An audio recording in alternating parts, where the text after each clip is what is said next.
오늘 여러분들께서는 하나님의 말씀을 듣는 내내 세 가지를 염두에 두셔야 합니다. 첫 번째는 한 번의 만남 때문에 내가 죽이려고 하던 사람을 위해서 죽을 수가 있는가에 대한 첫 번째 염두에 두셔야 되고, 두 번째는 그러면 죽이려고 하던 사람을 위해서 죽으려고 하는 그 획기적인 변화의 근간은 무언가, 근원이 뭔가, 이게 180도 획가닥하게 된 원인이 뭔가, 그 동력이 뭔가에 대한 질문이 두 번째요. 세 번째는 죽이려고 하던 사람이 변화된 게 놀라운 것인가, 아니면 죽이려고 하던 사람을 변화시킨 이가 놀라운가에 대한 질문, 이 세 가지를 여러분들은 염두에 두시고 오늘 말씀을 들으셔야 할 것입니다. 이 세 가지 질문 모두는 한 사람과 귀결이 연결이 됩니다. 그 사람의 이름은 오늘의 성경에서 읽으신 대로 사울이라는 사람입니다. 사울은 자신을 이렇게 소개했습니다. 빌립보서 3장 5절과 6절입니다. 사울은 자기 스스로를 이렇게 소개했네요. 나는 8일 만에 할례를 받고, 할례라는 것은 유대인들이 행하는, 난지 8일 만에 행하는 유대인들의 남자라는 표식입니다. 유대인 남자는 반드시 이것을 언약적으로 행해야 되는 법적인 의무사항입니다. 그러니까 자기는 유대인 중에 유대인이라는 말입니다. 나는 8일 만에 할례를 받았고 이스라엘 족속이요 베냐민 지파요 히브리인 중에 히브리인이요. 자, 자기 출신 성분이 나왔습니다. 히브리인이랍니다. 맞습니까? 히브리인입니다. 그런데 직업이 나오네요. 직업은 율법적으로는 자기는 뭐다? 바리새인이다. 바리새인의 뜻은 구별되었다는 뜻으로 하나님 율법을 준수를 인생의 목적으로 삼고 산 사람들을 바리새인이다, 이렇게 말했습니다. 그 다음에 열심으로는 자기를 이렇게 소개했습니다. 나는 열심이 있습니다. 엄청난 열심을 가졌는데 그 열심을 어디에 썼냐면 교회를 박해하고, 율법의 의로는 흠이 없는 자라. 율법을 지키기 위해서 나는 뭘 위해서 살았다? 율법을 지키는 행동이 뭐냐면 교회를 박해하고 교회를 싸그리 없애는데 나는 율법의 모든 율법을 가진 지식의 에너지를 다 총동원해서 그것을 사용했다라는 것이 사울의 자기에 관한 소개입니다. 조금 전에 말씀드린 대로 사울은 모든 것을 다 가지고 태어난 사람이었다 할 수가 있습니다. 모든 것을 다 가지고 태어난 사람에게는 이런 사람들은 인생의 목표가 있습니다. 보통의 사람들은 대놓고 살고 되는 대로 살지만 훌륭한 사람들은 목표 없이 사는 인생이 없습니다.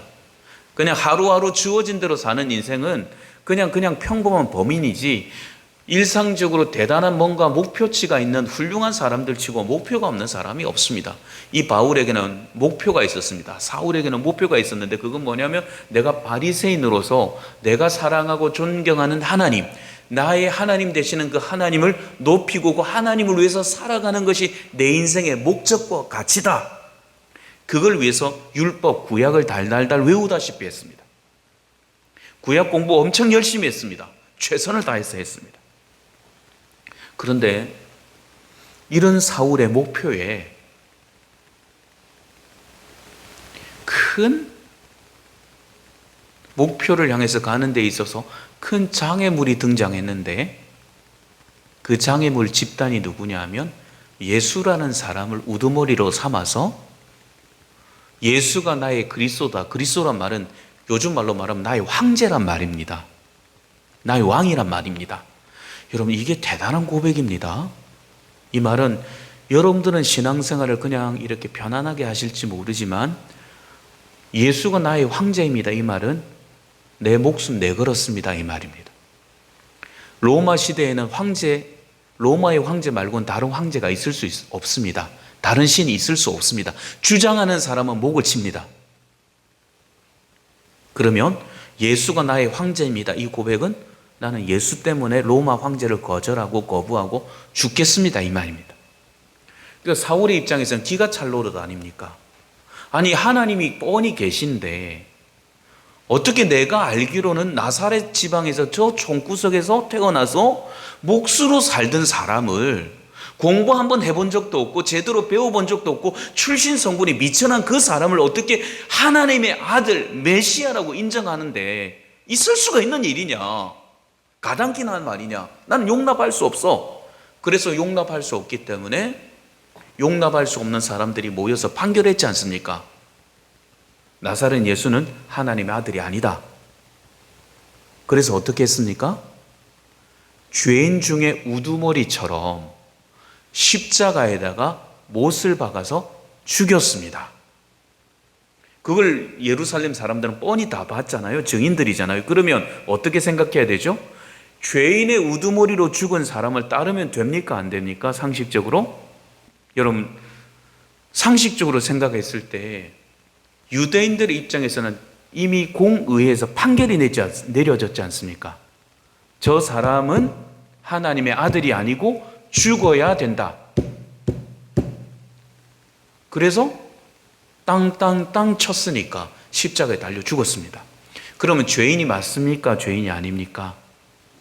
죄인이 맞잖아요. 이미 판결을 났는데 온 백성 전체가 저 사람은 하나님의 아들을 빙자한 나쁜 사람이다 라고 다 동의하고 그래서 도장 찍고 그래서 십자가에 매달려 죽었어요. 그러면 the end, 끝난 거 아니에요? 그런데 어느 날부터 주장하기를 죽었다가 살아났대요. 그리고 그 죽었다가 살아났다고 주장하는 사람들을 쫓아다닌대요. 아니면 이미 끝난 사건인데 또다시 불을 지펴서 사람들에게 혹세무민하고 무지한 사람들을 예수 따르는 족속으로 만들어가는 집단들이 있으니까 그게 제자물이란 말이죠. 그게 예수님의 증인되었던 500여 형제들이란 말이죠. 사울은 화가 나서 견딜 수가 없는 겁니다. 아니, 내가 믿고 섬기는 율법의 하나님, 이스라엘의 하나님, 유대인의 하나님을 모욕해도 유분수지 어떻게 인간의 죄인이, 그것도 나사렛 출신 목수 주제에 자기를 하나님의 아들이라고 주장하는 것만 해도 속상한데 죽어서 속 시원했는데 어떻게 그를 죽은 거를 또다시 메시아라고 따를 수 있는 무리가 있단 말이냐. 따르는 것도 이해가 안 되지만 어떻게 목숨 걸고 그들을 전한단 말이냐. 나 이대로 있을 수 없어 라고 화가 나서 덤빈 사람이 바로 사울이란 말이죠. 자, 사도행전 8장 1절과 3절입니다. 같이 보겠습니다. 자, 화면을 보시고 읽습니다. 시작. 사울은 그가 죽임 당함을 마땅히 여기더라. 그 날에 예루살렘에 있는 교회에 큰 박해가 있어 사도 외에는 다 유대와 사마리아와 모든 땅으로 흩어지니라. 사울이 교회를 참멸할새 각 집에 들어가 남녀를 끌어다가 옥에 넘기니라. 아니, 주장하는 것이 분노가 치밀어서 견딜 수 없는 어느 날 스데반이라는 집사님이 당신들이 죽인 그가 하나님의 아들이요, 당신들은 엄청난 죄를 지었으니까 회개하고 예수 믿어야 됩니다. 나사렛 출신 예수가 구약이 예언한 메시아가 맞습니다. 이 이야기를 하는 거예요. 그러니까 그렇잖아도 지금 꼭지가 열릴 판인데 이런 주장을 하니까 예루살렘 주변의 사람들이 화가 나가지고 그 주장을 하는 스데반을 성 밖에다가 밀어내고 공개 처형을 합니다. 잔인합니다. 있는 돌을 전부 다 주워다가 스데반에게 던지기 시작합니다. 공기놀이 하듯이 이렇게 던지지는 않았겠죠. 있는 힘을 다해서 힘껏 분노한 마음을 가지고 집어 던지니까 가슴에도 맞고 턱에도 맞고 머리에도 맞고 온 사람들이 화가 나서 돌을 집어 던져서 돌이 무더기가 생길 정도니까 얼마나 피가 낭자했겠습니까? 머리에서 피가 만들어서 쭉쭉쭉 피는 흘러내리고, 그래서 그 피가 흘러내려서 서서히 사람이 과다출혈 때문에 기절해 가면서 목숨을 잃어가는 그걸 누가 지켜봤냐면 이 사울이 지켜본 거예요. 그러면서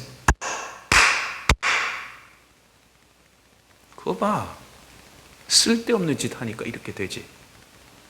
너는 지금 하나님을 대적한 죄 때문에 서대반 너가 죽는 건 당연한 거야. 그걸 보면서 마음에 희열을 느끼고 당연히 하나님 대적자는 죽어야 된다고 말했던 사람이 누구냐면 사울인 거예요. 그리고 나서 그것이 끝이지 않고 이 사람들이 한 번 붙은 들불처럼 여러분 들불 붙은 거 한번 보셨습니까? 묘지 같은데 누군가 이렇게 반 언덕에 불 지피다가 불이 붙으면 겨울에 마른 풀들은 소나무 가지를 가지고 여기를 탁 치면 이 불이 저쪽으로 휙 붙어요. 쫓아가서 옷을 가지고 툭 치면 이게 또 이쪽으로 휙 붙어요. 그것처럼 이 사도 사울이 나서서 예루살렘에 있는 곳곳을 수색하면서 예수의 이름으로 모여서 예배할 만한 곳을 다 수색해가지고 잡아다가 옥에 가두고 고문하고 죽이는데 일조하는 거예요. 핍박자 대장이 된 거예요. 근데 그것도 만족이 안 되는 거예요. 생각하니까 핍박하면 할수록 이 사람들이 덜불이 번지듯이 각 나라로 각 지역으로 또 흩어져서 예수를 전하는데, 예수를 제일 많이 전한다고 소문이 나는 지역이 안디옥이란 도시란 말이죠. 우리로 보면 일제시대 때 조선 안에서 일본 사람들이 너무나 괴롭히니까 우리나라 사람들 어디로 도망갔습니까? 그렇죠. 만주나 러시아나 다른 데로 도망을 갔지 않습니까? 상하이나 이쪽으로. 그것처럼 이 사람들이 안디옥이라는 도시로 도망을 갔다는 거예요. 와, 이게 견딜 수가 없는 거예요. 아니 이거는 무슨 바퀴벌레도 아니고 잡으면 잡을수록 도망가고 잡으면 잡을수록 숨어버리니까 견딜 수가 없는 거예요. 사울이 화가 나서 예루살렘에서 어느 정도 숙청이 됐으니까 내가 지금 직접 안디옥으로 가서 이 사람들을 잡아가다가 데리다 오겠다. 그렇지 않아도 대제사장과 종교 지도자들은 이 사람들이 골머리를 앓는데 딱 앓던 일을 빼주는 게 누가냐면 사울이 와서 나한테 공문 주시오. 공문 주시면 내가 가다 다 잡아오리다. 대제사장 입장에서는 앓던 일 빠지는 소리 아니겠습니까? 야, 이 사람 고맙다. 그렇지 않아도 누군가 이 일을 해줬으면 좋겠는데 나서서 일을 해주니까 사울 정도의 열심과 사울 정도의 명석한 두뇌 같으면 아마 다 잡아올 수 있을 거야. 그래서 공문을 딱 만들어 줬습니다. 공문을 가지고는 어깨에 힘이 꽉 들어갔겠죠. 이제 다 죽었다. 요것들 내 눈에 딱 보이기만 하면 그대로 체포해서 잡아다가 내가 요절을 낼 거야. 결심하고는 딱 가는데, 결심하고 딱 가는 그 중에 안디옥을 향해서 가는 중에 안디옥 도시에 거의 다다랐는데, 근데 카우캅이라는 지역에 딱 들어왔는데 세상에 갑자기 엄청난 빛이 확 하고 자기를 휘감는 휘감는 경험을 하게 됩니다. 자, 그런데 한번 보십시오. 사울의 행동과 태도를 보면 이 사람에게 뭐가 있고 뭐가 없습니까? 사울에게는 지금 율법이 있습니다. 모세오경과 구약에 관한 거의 그것을 통째로 외울 지식이 있습니다. 하나님에 관한 지식. 근데 뭐가 없습니까? 복음이 없습니다. 예수 그리스도가 없습니다. 예수 그리스도를 말하는 책이 구약이거든요. 그러면 구약을 공부하면 공부할수록 이 사람들은 뭘 깨달아야 되냐면 오실 예수님에 대해서 알게 되고, 오실 예수님을 알게 되면 오신 예수님을 딱 눈치챌 수밖에 없습니다. 일어나는 일들을 보면, 행하시는 기적을 보면 예수인지 눈치챌 수밖에 없는데, 구약을 그렇게 철저히 알고 구약을 지키기 위해서 목숨 걸고, 목숨 걸 뿐만 아니라 다른 사람 목숨도 취하는 것으로 두려워하지 않고 하나님의 영광이라는 명목하에서 그렇게 열심히 사는데 성경을 아는데 예수를 몰라요? 이게 무시무시한 일입니다.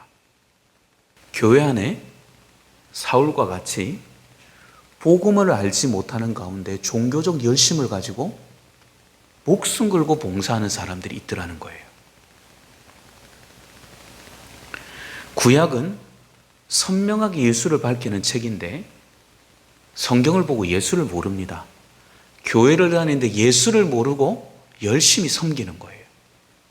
자, 여러분, 여기에서 이 어리석음을 통해서 드러나는 것이 사탄의 전술과 전략입니다. 사탄은 우리로 하여금 복음은 알지 못한 채 종교적인 열심과 복음 아닌 다른 것에 목숨 걸게 만듭니다. 제가 찬찬히 예를 들어보겠습니다. 여러분과 제가 살아가는 이 시대에 신자들이 얼마나 많이 분주한지 모릅니다. 일주일이 너무 바쁩니다. 어떻게 지나갔는지 모릅니다. 근데 사도 바울이 일주일을 너무나 분주하게 보내는 그 분주함은 복음의 대적자로 사는 분주함이었습니다. 불출주야 시간과 모든 에너지를 다 쏟아서 투자하는 모든 일들이 예수를 대적하는 일이었습니다. 과몰입해서 급발진했단 말이죠. 여기에 보면 교회에 변함없이 출석합니다. 변함없이 예배드립니다. 변함없이 기도합니다. 변함없이 찬송합니다. 그런데 거기에 핵심이 빠진 신앙생활 하는 신자들이 있을 수 있습니다. 교회 안에서 모든 걸 다 배웠습니다. 교회의 모든 시스템을 다 압니다. 어떻게 돌아가고 어떻게 될 거? 설교를 들으면 어떻게 진행될지 여부도 다 압니다. 근데 그 사람 안에 뭐가 없어요? 복음이 없는 거예요. 이것이야말로 정말 심각한 일입니다. 왜냐하면 복음이 없는 사람은 생명을 얻을 수 없고 영생을 얻을 수 없기 때문에 그렇습니다. 어떤 사람들은 성경 한 장 읽을 시간이 없이 뛰어다닙니다. 짧은 기도도 할 시간 없이 정도로 바쁩니다. 그런데 살펴보면 정작 해도 되고 안 해도 되는 일들에 상당한 시간을 흘려보내는 것을 확인하게 됩니다. 어떤 이들은 종교적인 행위에 목숨을 겁니다. 무슨 기독교 단체다 또는 무슨 단체다, 단체를 조성하고 단체가 부흥하고 단체가 만들어지는 일에는 목숨을 겁니다. 뛰어다닙니다. 그러면서 무슨 장이라도 된다면 명함에다 파고 찍고 뭔가 해서 자기가 뭔가 대단한 사람이 된 것처럼 엄청나게 자기를 광고하고 선전합니다. 근데 그 속에는 복음이 없습니다. 복음을 위해서 일하는 것이 아니라 자기의 명성을 위해서 일하는 사람이 무척이나 많습니다. 어떤 이들은 몰두합니다. 돈이나 성이나 명예에 몰두합니다. 교회를 다니면서 어떤 이들은 이런 이들도 참 많이 봤습니다. 열심히 단체 일은 열심히 합니다. 선교회든 모든 일에는 목숨 걸고 최선을 다합니다. 기도하고 찬양하고 전도하고 선교하는 일에 대한 이야기만 나오면 그때부터 꾸벅꾸벅 좁니다. 관심이 없습니다. 그런데 어느 순간에 눈이 번쩍 뜨일 때가 있습니다. 교회에서 언제 체육대회 한다 그러면 눈이 번쩍 뜨입니다. 그리고 체육대회 상금이나 큰 상품이 걸렸다면 더 목숨을 겁니다. 지금까지 교회 안 나오던 사람 사돈의 팔촌까지 다 끌어들이고 교회 한 번도 나오지 않은 사람을 다음 주부터 나올 것이라는 명목하에서 선수로 출전시킵니다. 교회 안에서는 예배 시간만 되면 졸고 찬송 한번 제대로 해본 적이 없는 사람이 심판의 아웃과 인선언에 따라서 목숨 걸고 핏대를 올립니다. 복음이 있는 사람의 입장에서 볼 때는 실로 안타깝고 실로 불쌍한 모습입니다. 복음이 없으면 비본질에 목숨을 걸고 인생을 겁니다. 교회를 잔멸하려고 했던 바울을 보십시오. 잔멸하다라는 뜻은 원어적으로 살펴보면 무엇인가를 덮어 씌워서 그를 부끄럽게 해서 망하게 한다는 뜻을 가지고 있습니다. 그러니까 지금 교회나 신자들을 향해서 사울은 뭔가를 덮어 씌워서 그들을 향한 부끄럽게 만들고 공개적으로 멸시를 준 나머지 그 이후의 모든 일들 속에서 그들을 짓밟는 거예요. 사울은 예수 믿는 사람들은 한마디로 말하면 사람 취급 안 했습니다. 잔인하죠. 그럼 복음 없는 사람이 교회 안에서 이렇게 행할 수 있는 이 잔인함이 무섭지 않습니까? 여러분, 복음 없는 사람의 열심은 복음을 공격합니다.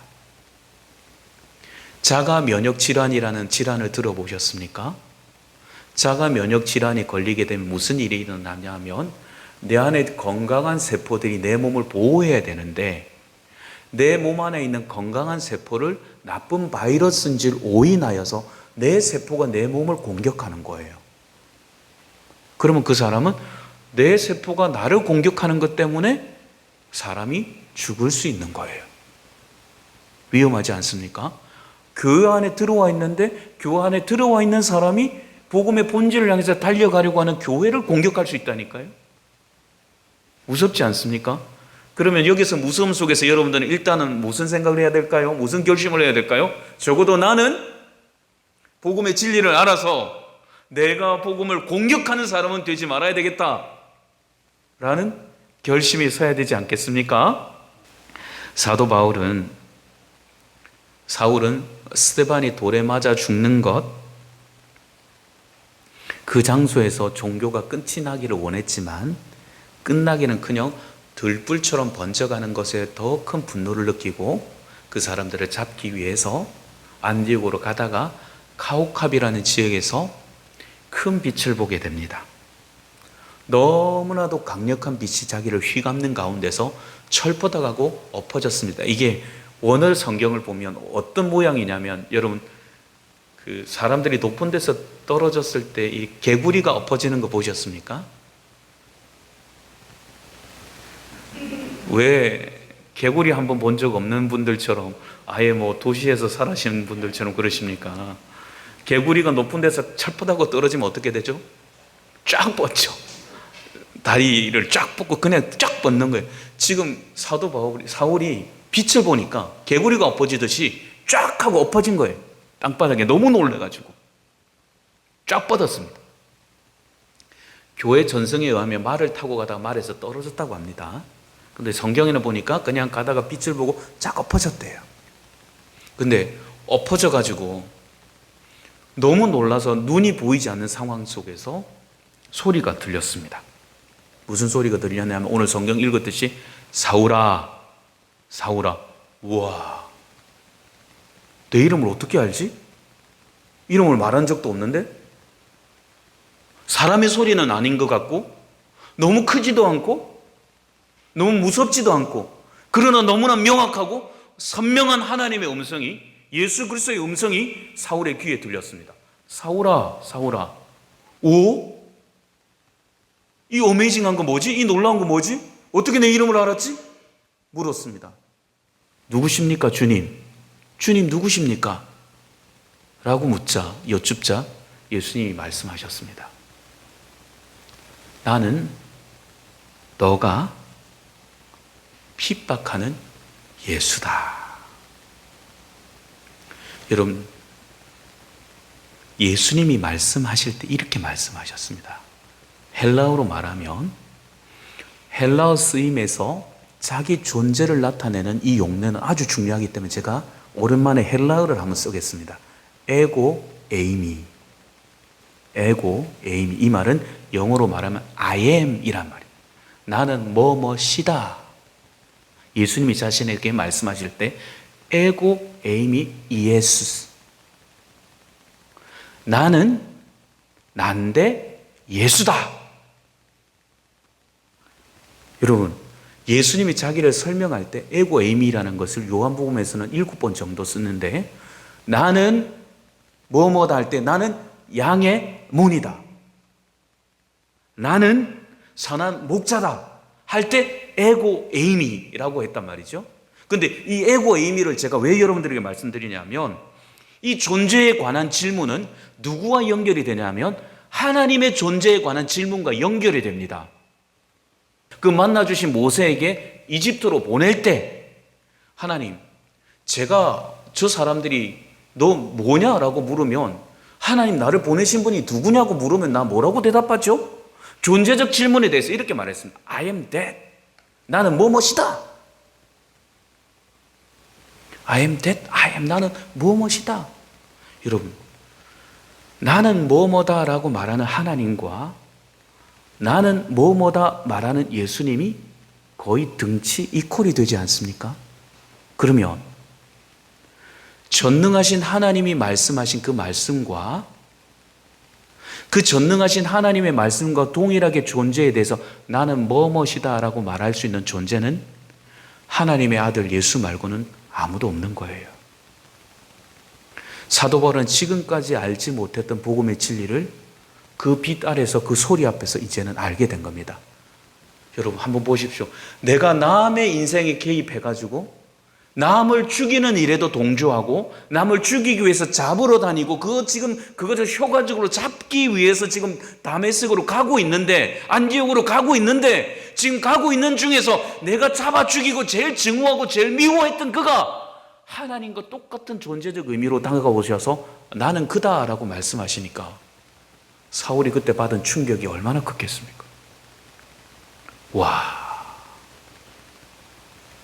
이런 일이 있을 수 있나? 눈이 멀어서 무슨 생각이 들까요? 나 잘못 살았구나. 지금까지 나는 옳은 일, 하나님을 위해서 일한다고 살아왔는데 지금까지 했던 모든 일들이 다 헛된 것이었구나.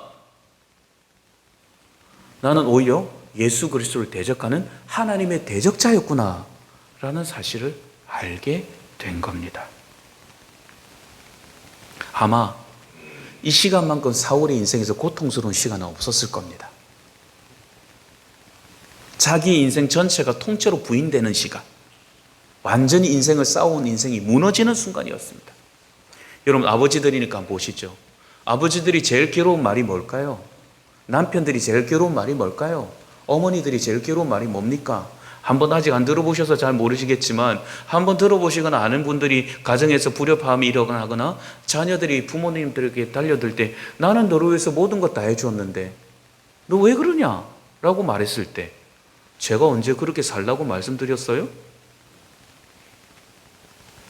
아니 아버지는 아버지 인생 사셔놓고 어머니는 어머니 인생 사셔놓고 왜 저에게 그런 인생을 강요합니까? 제가 아버지 보고 굶으라고 그랬습니까? 아버지한테 입지 말라고 그랬습니까? 왜 아버지가 안 입고 안 먹고 살아놓고 왜 안 입고 안 먹고 살아온 삶 때문에 나를 얽어맵니까? 아버지 마음대로 사세요 라고 말할 때 이거만큼 속상한 일은 없는 거거든요. 정말 눈물 나도록 정말 부럽지 않게 나는 그런 인생을 살았지만 너는 그렇게 인생 살지 않기 위해서 나는 최선을 다해서 살아왔는데 내 자식이 그렇게 나를 몰라줄 때 인생 전체가 통째로 부인될 때 그 산만큼 괴로운 말은 없는 거, 가슴 후벼 파는 말이 없는 거거든요. 그런데 그것과 비교할 수 없는 남을 죽이는 일에 내가 옳다고 믿지 않으면 어떻게 남을 죽이는 일에 내가 함부로 동의하고 동참하고 적극적으로 가담할 수 있단 말입니까?